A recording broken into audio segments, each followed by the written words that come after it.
नमस्कार, news special देख रहे हैं आप। मैं हूं आपके साथ विशाल गर्ग। खबरों की शुरुआत करेंगे। एक समय में उत्तराखंड में अपराध की घटनाएं ना के बराबर थी, लेकिन वक्त के साथ घटनाओं में भी तेजी से वृद्धि हो गई है। खासकर मैदानी जिलों में अपराध की घटनाएं बढ़ने लगी हैं।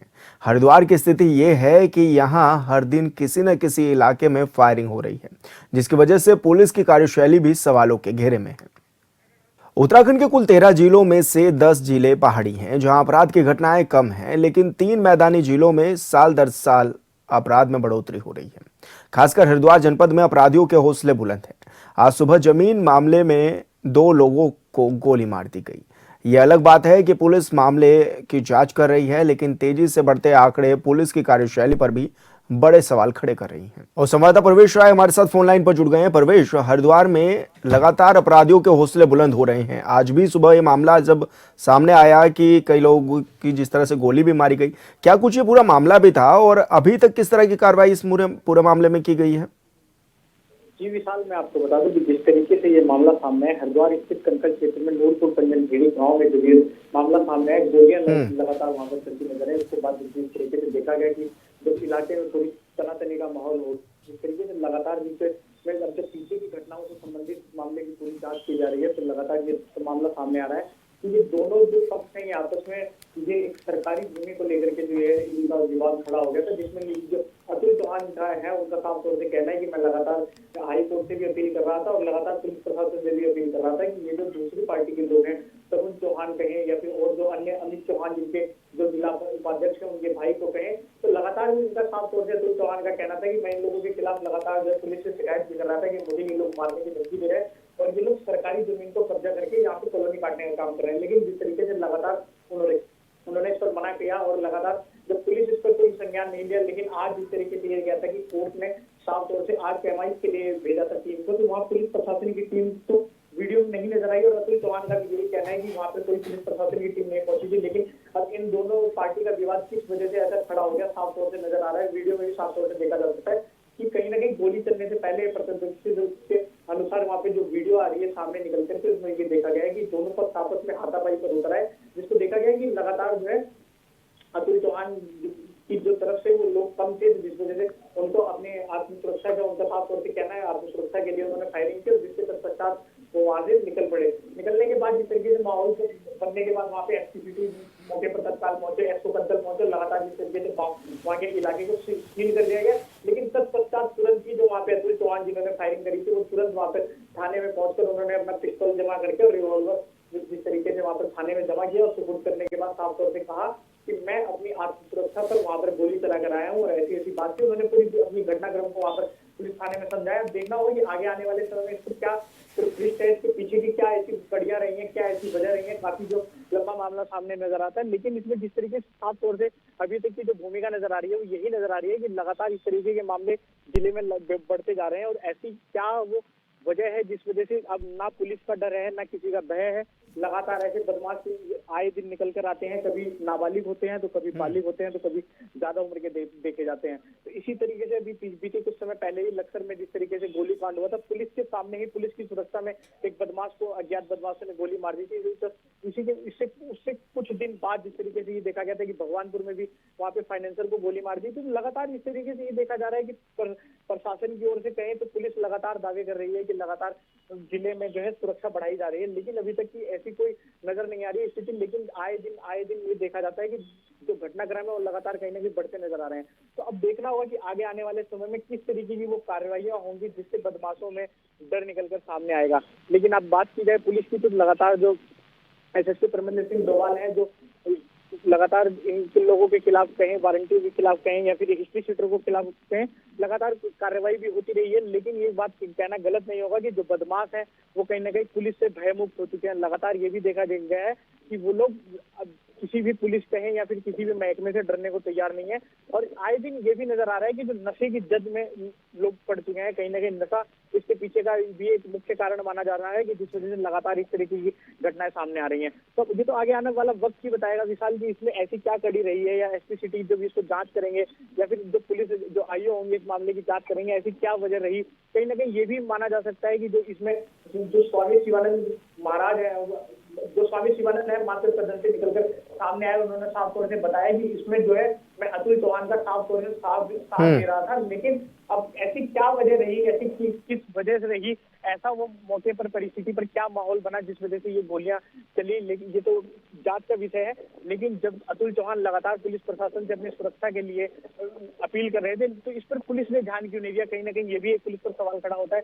अब देखना होगा कि आगे आने वाले समय में या आगे आने वाले वक्त में किस तरीके की जांच होगी और कौन इसके पीछे की जो वजह होगी या क्या ऐसी कड़ी रही है जो निकलकर सामने आएगी। जी विशाल। बीजेपी प्रवक्ता हैं, साथ ही आशीष सैनी जी भी हमारे साथ जुड़ गए हैं, वरिष्ठ नेता हैं कांग्रेस से। राजेश जी, सबसे पहले मैं आप ही के पास आऊंगा। आपकी सरकार है राज्य में और ऐसे में यह भी देखा जा रहा है कि तमाम जो घटनाएं हैं वो लगातार बढ़ती हुई नजर आ रही। क्या कानून पूरी तरह से कंट्रोल नहीं कर पा रहा है इन गतिविधियों को जो राज्य में बढ़ रही हैं?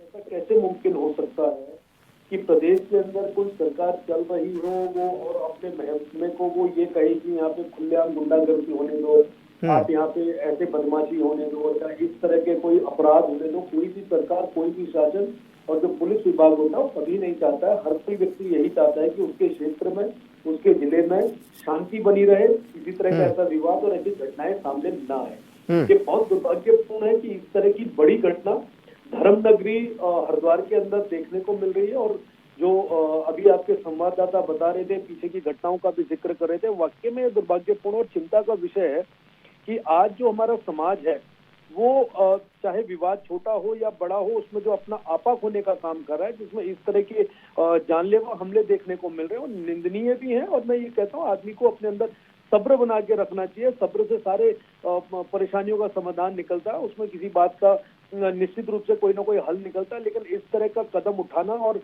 अपने आप को जीवन भर के लिए फिर कारागार के पीछे डलवाना और कोसना और उस परिवार की चिंता न करना कि ऐसी घटना होती है तो उसका परिवार को क्या भुगतना पड़ता है, समाज के बीच में परिवार कैसे अपने आप को रिप्रेजेंट करता है, यह सोचनीय विषय है। मैं ये मानता हूँ कि बीते कुछ समय से जिस प्रकार से हमारे उत्तराखंड की जो मित्र पुलिस है उसने अपना काम जिम्मेदारी से निभाया और जो भी घटना, चाहे घटना छोटी रही हो बड़ी रही हो, 24 घंटे के अंदर अपराधियों को जेल के पीछे डालने का काम किया है, सख्त से सख्त कार्रवाई करने का काम किया है। तो ये पुलिस के ऊपर सवाल खड़ा करना मुझे लेकिन राजेश जी, लगाम क्यों नहीं लगा पा रही है आपकी पुलिस? मामले लगातार बढ़ रहे हैं, महिला अपराध में भी आप देखा जा रहा है कि लगातार मामले ये भी सामने आ रहे हैं, इन पर भी कंट्रोल नहीं हो पा रहा है।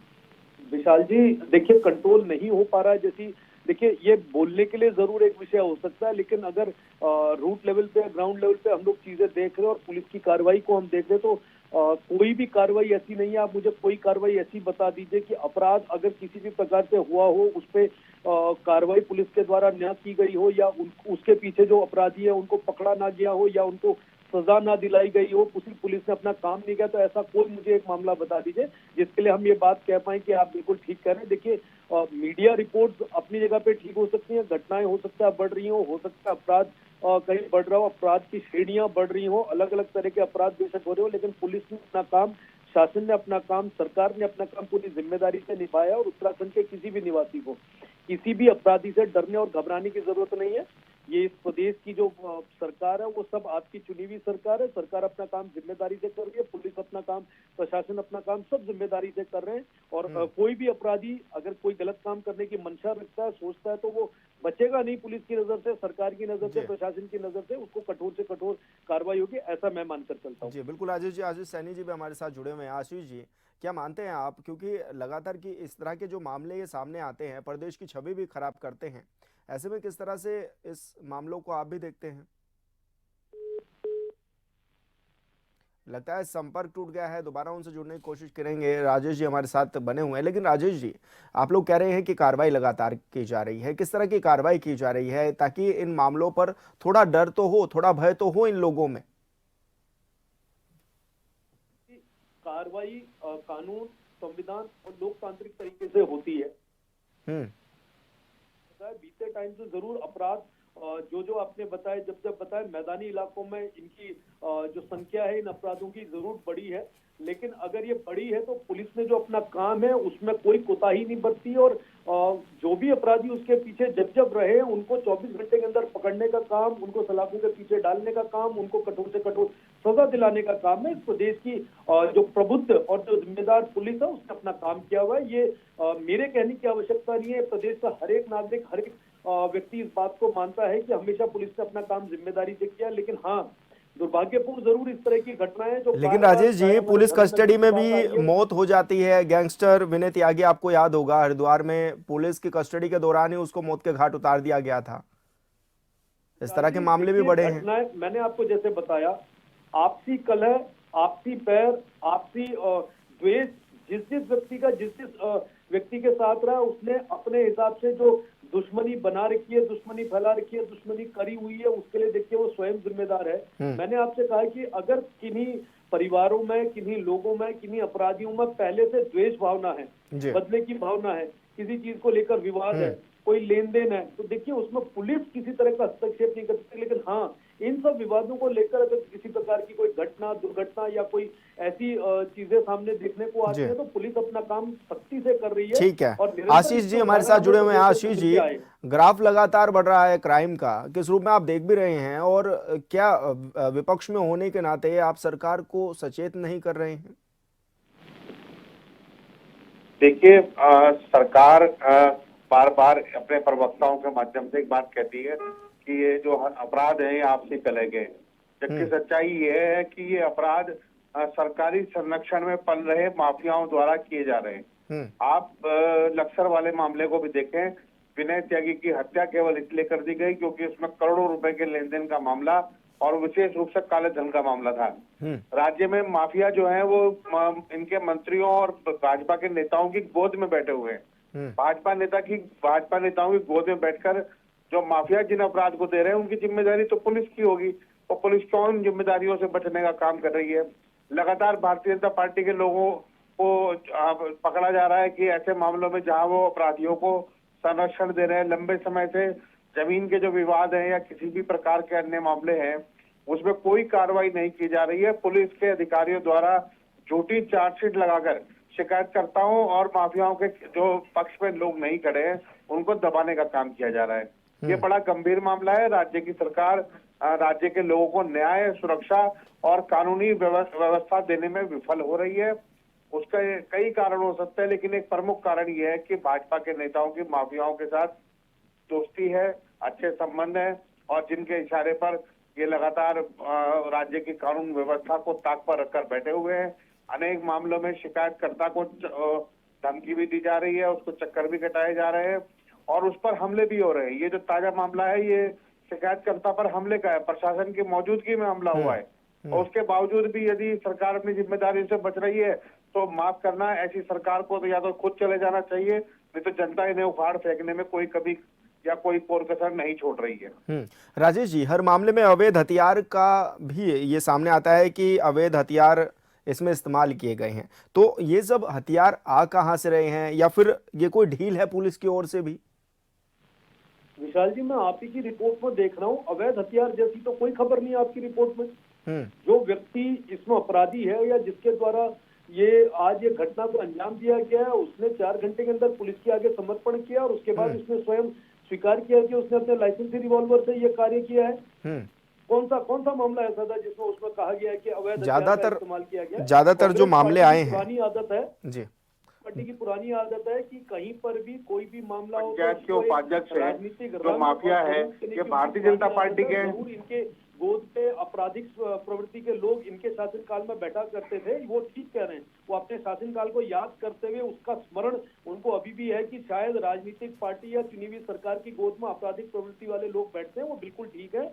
क्यों? क्योंकि उनके शासनकाल में 2002 से 2007, 2012 से 17 के बीच में जरूर ऐसी प्रवृत्ति के लोगों को एक गोद में बैठाते होंगे। भारतीय जनता पार्टी की जो सरकार है वो सजा देने में यकीन करती है, कठोरतम सजा देने में यकीन करती है और उठा के जेल के अंदर डालती है, गोद में बैठाने का काम नहीं करती। इस बात को मैं बड़ी जिम्मेदारी के साथ आपको कहना चाहता हूँ विशाल भाई। लेकिन राजेश जी, अब इसको किस तरह से कंट्रोल किया जाएगा, लोगों को किस तरह से सहयोग भी किया जाएगा, सपोर्ट किया जाएगा, समझाया जाएगा कि इस तरह के जो मामले आते हैं उसमें किस तरह से पुलिस का सहयोग भी करे, और क्योंकि लगातार ये तो देखिए, मैं आपको ये कहना चाहता हूँ, कोई भी सरकार या कोई भी पुलिस कभी किसी आदमी को ये जाके नहीं कहते कि तुम जाके अपराध कर लो और हम देख लेंगे। ऐसा भारतीय जनता पार्टी के शासनकाल वाले राज्यों में तो नहीं होता है। ये जरूर है कि जिस नेता बोल रहे हैं, नेता से पहले उस पर रोकथाम तो नहीं की जा सकती है, लेकिन अपराध भाजपा के नेता करवा रहे हैं अपराध, जो कार्रवाई की है उस कार्रवाई को जरूर एक बार उस नजर से देखना चाहिए कि क्या पुलिस की कार्रवाई न्यायोचित हुई है नहीं हुई है, उन लोगों को समय से पकड़ा गया नहीं गया, उस पर कार्रवाई हुई नहीं हुई, उनको सजा मिली नहीं मिली, ये एक विषय हो सकता है जिसपे आप और हम सवाल और डिबेट को आगे बढ़ा सकते हैं। आशीष जी, आपका क्या तर्क है, क्या मान रहे हैं आखिर क्यों प्रदेश में इतनी व्यवस्थाएं चरमरा रही हैं, क्यों पुलिस प्रशासन ये कंट्रोल नहीं कर पा रहा है इतने अपराधों को? आपका क्या मानना है इसमें? देखिए, पुलिस के एक बड़े वर्ग ने अपराधियों के साथ साठगांठ कर ली है। भारतीय जनता पार्टी के नेताओं के साथ जुड़े हुए लोग इस प्रकार के अपराधों को अंजाम दे रहे हैं। बार बार ये कहने के बावजूद कि लॉ एंड ऑर्डर का फेलियर का कारण भाजपा का माफियावाद को संरक्षण है। तमाम सबूतों और तमाम तरह के मुकदमों को मैं आपको एक उदाहरण दूंगा कि जहां पर 4 वर्ष से एक गुमशुदगी की रिपोर्ट दर्ज है, उस पर कोई कार्रवाई न करके भारतीय जनता पार्टी के जिला पंचायत के सदस्यों को बचाने के लिए भारतीय जनता पार्टी के पूर्व मंत्री लगे हुए हैं। ऐसे ऐसे माफियाओं को संरक्षण देने का काम हो रहा है, तो अपराध क्यों नहीं बढ़ेगा? और ऊपर से प्रवक्ता ऐसे आकर बैठ जाते हैं जैसे इन्होंने दुनिया में कुछ देखा ही नहीं है। ये पहली बार इनके इलाके में सूरज निकला है, तो ये भाजपा को हरा ही हरा और दूसरे शासन को खराब बता रहे हैं। अरे भाई, सबसे अधिक अपराध आपके शासन में हो रहे हैं क्योंकि आपकी पार्टी के नेता और आपकी पार्टी के जो सबसे बड़े पदाधिकारी है वो माफियाओं के साथ मिले हुए हैं। कौन सा ऐसा माफियावाद है? शिक्षा माफिया हो, चाहे आपका ये जो भूमि माफिया हो, चाहे नकल माफिया हो, ये सारे तो भाजपा का दफ्तर से निकल रहे हैं। उन पर ये बोलने को तैयार है नहीं। ऊपर से भाजपा के प्रवक्ताओं की बेहयाई इतनी बड़ी है कि टीवी चैनल पर बैठकर बोल देते हैं कि हमारे यहाँ तो सब जीरो टॉलरेंस है, सब कुछ ठीक चल रहा है। जबरदस्ती झूठ बोलने के अलावा इन्हें कोई काम है नहीं, और ऐसे ही झूठे लोगों को भाजपा प्रवक्ता बनाकर भेजती है क्योंकि झूठ बोलकर इनका काम चल रहा है। इन्हें मालूम है कि जब वोट चाहिए होंगी तो ये कभी मसूरी में बाजार तोड़ने चले जाएंगे, कभी हरिद्वार में गैर हिंदुओं के प्रवेश पर बोर्ड रोकने के लिए बोर्ड लगा देंगे, क्योंकि काम की बात इन्हें कुछ नहीं करनी है। ये जो मुख्यमंत्री है, इन्होंने सबसे अधिक हेट स्पीच केवल इसलिए दी है क्योंकि सबसे अधिक विफल मुख्यमंत्री हिंदुस्तान के हैं तो वो उत्तराखंड के हैं। आशीष जी, राजेश जी, आप दोनों मेहमान हमारे साथ जुड़े, बहुत शुक्रिया आपका। परवेश राय हमारे साथ जुड़े हुए हैं। परवेश, अभी किस तरह की स्थिति बताई जा रही है जो लोग घायल हैं उनकी?